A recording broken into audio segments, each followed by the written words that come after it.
Okay, तो इस video में हमने क्लिनिकल कोरिलेशंस डिस्कस करने हैं हाइपोग्लोसल नर्व के। मैंने आपको पिछली वीडियो में बताया कि हाइपोग्लोसल नर्व क्या करती है, all the intrinsic and extrinsic muscle of tongue उन्हें सप्लाई करती है एक्सेप्ट प्लेटोग्लोसस। तो किसी भी पॉइंट पे अगर हाइपोग्लोसल नर्व में डैमेज होती है तो हाइपोग्लोसल नर्व किसी भी पॉइंट पे क्रॉस ओवर नहीं कर रही, यानी वो ओरिजिनेट कर रही है और वो जितना उसका कोर्स है उसमें वो ऑपोजिट साइड पे क्रॉस ओवर नहीं करती। तो उसकी वजह से अगर हाइपोग्लोसल नर्व डैमेज होती है तो क्या होगा कि इप्सिलेटरल टंग पैरालिसिस। तो जो सेम साइड है मसल्स की, वो सेम साइड के मसल्स को सप्लाई कर रही है, तो उस साइड के जो मसल्स हैं वो पैरालिसिस हो जाएगा, उनमें उनमें फेसिकुलेशंस बन जाएंगी, वो वर्क नहीं करेंगे।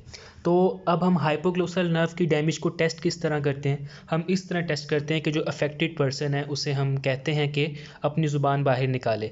तो जब वो अपनी ज़ुबान बाहर निकालता है तो जो ज़ुबान होती है वो अफेक्टेड साइड पे डेविएट कर जाती है, क्योंकि उस साइड के मसल वर्क नहीं कर रहे, तो ऑपोजिट साइड के मसल डोमिनेट करके उसे अफेक्टेड साइड की तरफ डेविएट कर देते हैं। तो tongue will be deviated to the affected side जब वो टंग को आउटवर्ड ड्रॉ करेगा। तो ये चीज़ हमें मतलब क्या कहते हैं उसे, डायग्नोसिस में प्रूव कर देगी कि हाइपोग्लोसल नर्व का लीजन है। तो मोस्टली ये हाइपोग्लोसल नर्व डैमेज होती कब है? ये एक सिंड्रोम है, मीडियल मेडुलरी सिंड्रोम, उसमें होती है। उसमें 4 स्ट्रक्चर्स डैमेज होते हैं: cranial nerve number 12, pyramids, medial longitudinal fasciculus and medial lemniscus.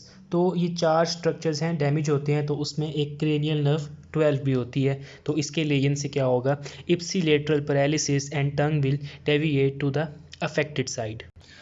उसके अलावा मैंने आपको बताया कि कॉर्टेक्स जो है हमारा, मोटर कॉर्टेक्स, उससे कुछ फाइबर्स आते हैं, कोर्टिकोबल्बार फाइबर्स, वो आते हैं और इस मोटर जो है हाइपोग्लोसल न्यूक्लियस, इसकी एक्टिविटी को कंट्रोल करते हैं। तो जब ये फाइबर्स डाउनवर्ड डिसेंड कर रहे हैं, ये सेम साइड को भी सप्लाई कर रहे हैं और ऑपोजिट साइड के हाइपोग्लोसल न्यूक्लियस को भी सप्लाई कर रहे हैं। तो अगर किसी एक पॉइंट पर, एक साइड पे अगर सपोज डैमेज हुई है एक साइड के कोर्टिकोबल्बार फाइबर्स पे, तो इसकी वजह से इतना इफेक्ट नहीं पड़ेगा, क्योंकि जो दूसरे साइड के फाइबर्स हैं वो आके कंट्रोल कर रहे हैं, तो तकरीबन दोनों को सप्लाई मिल रही है। लेकिन अगर दोनों साइड के कोर्टिकोबल्बार फाइबर्स में डैमेज हो जाए तो क्या होगा? तो अगर दोनों साइड के कोर्टिकोबल्बार फाइबर्स डैमेज होते हैं तो नंबर 1, कंप्लीट डिसफंक्शन ऑफ टंग। दोनों साइड की टंग होगी वो अफेक्टेड होगी, बिल्कुल भी हम उसे यूज़ नहीं कर सकेंगे। तो there will be complete dysfunction of tongue on both sides. So it will result in the paralysis of all kind of muscles. जितने भी मसल्स हैं टंग के, उनमें पैरालिसिस हो जाएगा।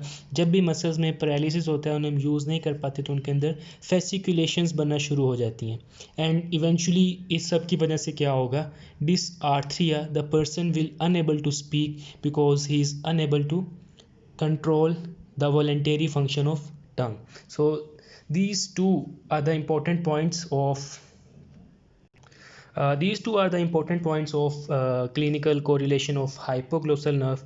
Thanks for watching.